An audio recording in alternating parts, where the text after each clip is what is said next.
उत्तर प्रदेश के सरकारी स्कूल में शिक्षक जिन पर भविष्य गढ़ने की जिम्मेदारी है, लेकिन सवाल उठता है क्या वो रोजाना अपने स्कूल में मौजूद भी हैं?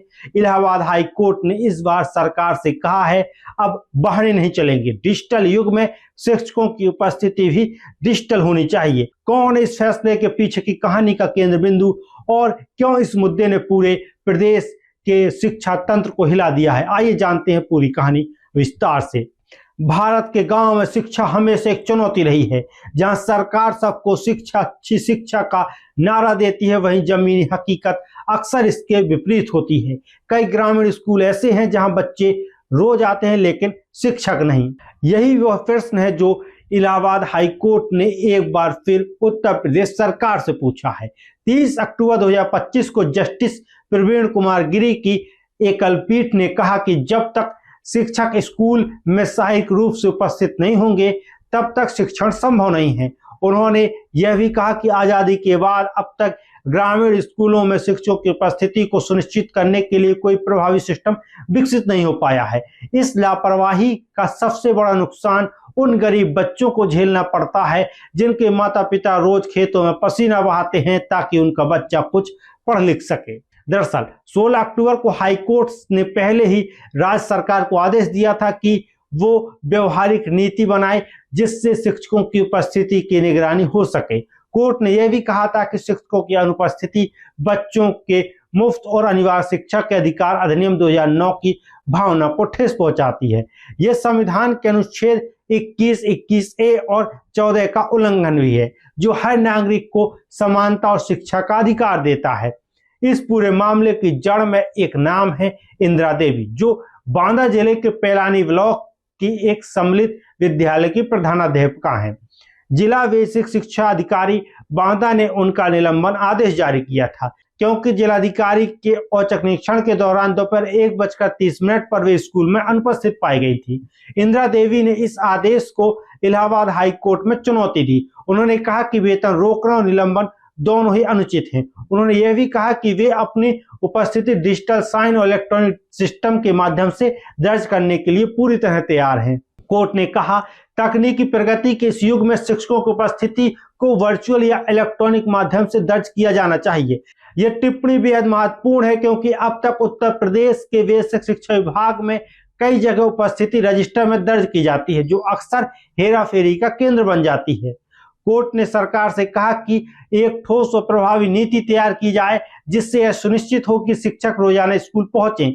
यह नीति संभवतः जियो टैगिंग, फेस रिकॉग्नाइजेशन या ऑनलाइन उपस्थिति ऐप के रूप में हो सकती है। दरअसल पहले भी शिक्षक उपस्थिति ऐप की बात उठी थी, लेकिन तकनीकी खामियों और विरोध के कारण यह प्रणाली प्रभावी रूप से लागू नहीं हो पाई थी। जस्टिस गिरी ने यह भी कहा कि अगर कोई शिक्षक कभी कभार 5-10 मिनट की देरी से आता है तो उसे रियायत दी जा सकती है, लेकिन ये आदत बन जाए तो बर्दाश्त नहीं किया जाएगा। ये वक्तव्य दर्शाता है कि कोर्ट शिक्षा प्रणाली के व्यवहारिकता को भी समझता है, लेकिन लापरवाही को भी किसी हालत में स्वीकार नहीं किया जाएगा।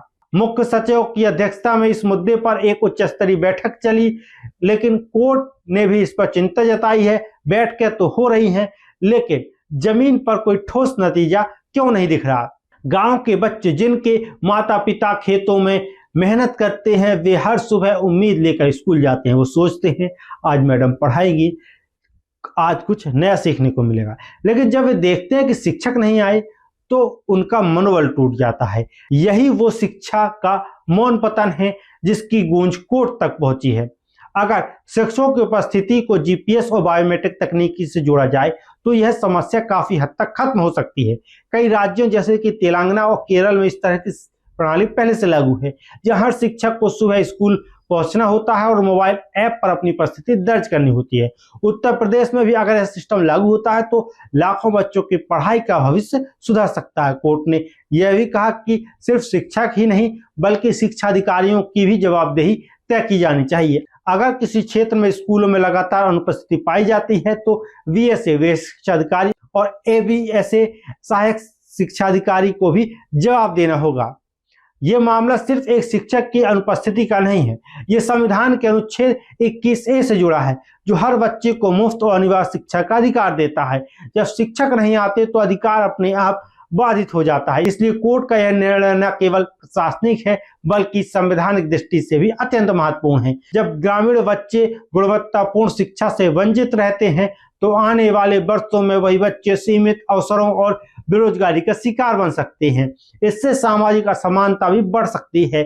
इसलिए कोर्ट का यह निर्णय भविष्य की सामाजिक समानता से भी जुड़ा हुआ है।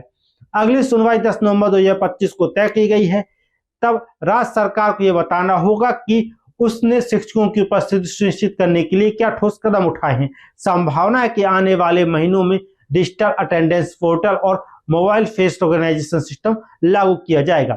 शिक्षा विशेषज्ञों का मानना है कि अगर यह सिस्टम ईमानदारी से लागू हुआ तो ग्रामीण शिक्षा में सुधार की दिशा में ऐतिहासिक कदम हो सकता है। हालांकि इसके साथ यह भी जरूरी है कि इंटरनेट कनेक्टिविटी, बिजली और उपकरण की उपलब्धता सुनिश्चित की जाए, वरना नीति कागजों में सिमट कर रह जाएगी। इलाहाबाद हाईकोर्ट का यह निर्णय केवल एक केस का समाधान नहीं है, यह सिस्टम की जवाबदेही की मांग है।